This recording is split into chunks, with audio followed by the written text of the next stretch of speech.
Pardon me, son. Pardon me. So you want to share the chair? Okay. Oh, might be a little too bright. Pardon. Okay. Hello there, everyone. I hope you're all doing well. Today, I thought it would be fun to share with you a spell from my book. My book will be coming out at the end of October, October 24th in the US, and about 6 weeks later everywhere else. I am so beyond excited. I can't believe it is that close. And to just be excited about it, I thought I'd share some snippets of it.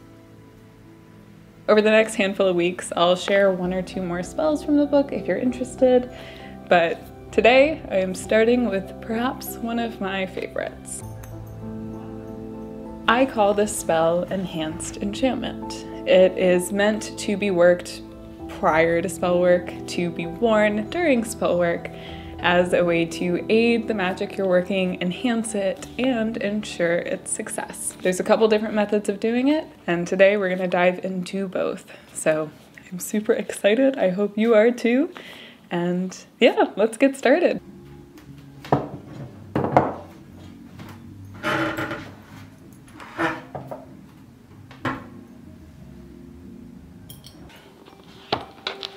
So, as I said, this spell is an enhanced enchantment spell. So the intent behind it is to enhance magic. It's prepared as a spell bag and best worked during the waxing moon. Oh, thank you. Is that your cow? As I mentioned before, there are 2 different methods of crafting it, and they are different based on the seasons. Of course, if it's easier for you or feels better for you, you are welcome to mix and match these. The only difference is the ingredients. Some are based more for the colder months, whereas the others are based better for the warmer months. And as somebody who works very closely with the seasons, I've found that continuing this shift, even in this type of a spell, aids the magic of it significantly, and something I'd recommend to you if it feels right for your practice. So let's begin with a materials list. First and foremost, you'll need either a bit of cloth and some cord, preferably natural fiber, or a reusable tea bag or some sort of reusable cloth bag. I do recommend natural fibers just for the sake of disposal of the spell after the fact, but if you only have access to other things, don't sweat it. Then you'll need to pick your ingredients. In this video, I crafted a colder months style of the spell as we are entering the colder months where I live. So I'm gonna start there with those ingredients. These are cinnamon, ginger, and clove. However, if you wanna jump into the warmer months ones, these would be lemon balm, mint, and fern. Of course, you can mix it up if you'd like to, if you only have access to certain ones, or whatever just makes sense for your practice. Each of these herbs have ties to what I call fortification, or strengthening of magic. They enhance the power of it, ensure success, or increase the focus of a spell. So you are also welcome to explore other herbs that maybe have similar ties, if they make more sense to you in your practice. These are my favorites for this type of working, but of course, you're not going to be limited. You're also welcome to use more than the 3 or less than the 3, whatever feels right.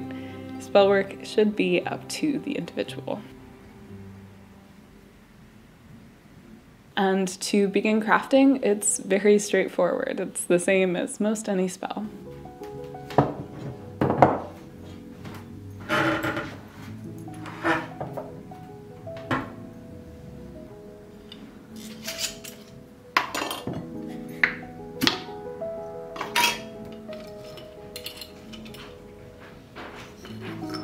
Take each herb individually in your hand, spend a moment imparting your intent into it, in whichever way makes sense to you, either through sensing intent, vocalizing intent, or even writing it out if that's easier for you. And of course, visualization is a great tool for any of you that have access to it.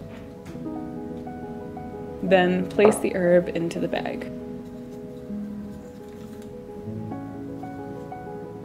And repeat this each time with each individual herb.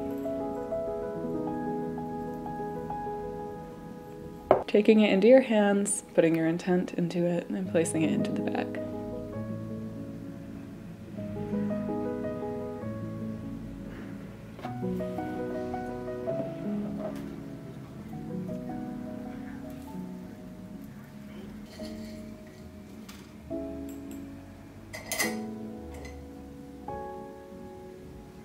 I usually like to spend a bit of time after placing each herb into the bag, taking a moment to put more intent into it, into the bag itself, and wrapping that energy together.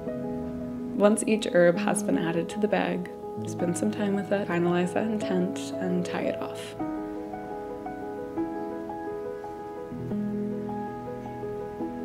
Spend as much time as feels right to you imparting your intent for the spell. This is a very crucial step in communicating its purpose. And then when it feels ready, it's done. The spell is best worked when worn on the body, so I usually like to tie it to my hip, either a belt loop or a wrapped belt, whatever I have on. You can also carry it in a pocket or stuffed in a waistband, whatever makes sense for what you're wearing. Just keeping it on the person is ideal. Typically, I like to recraft or cleanse the bag every 3 months to keep the energy oomphed and good and working. But after about 6 months of use, I usually retire it and craft an entirely new one, if I haven't already. To retire the spell bag, I just like to bury it with the ingredients in the earth, allow that energy to disperse slowly and steadily. This is why it's important to use natural fiber ingredients. If you aren't using all natural fiber ingredients, you are welcome to just bury the pieces of the spell, the plant material that is safe to go into the earth, or there are many other means of disposal, so whatever feels right to you. That's just my preferred method.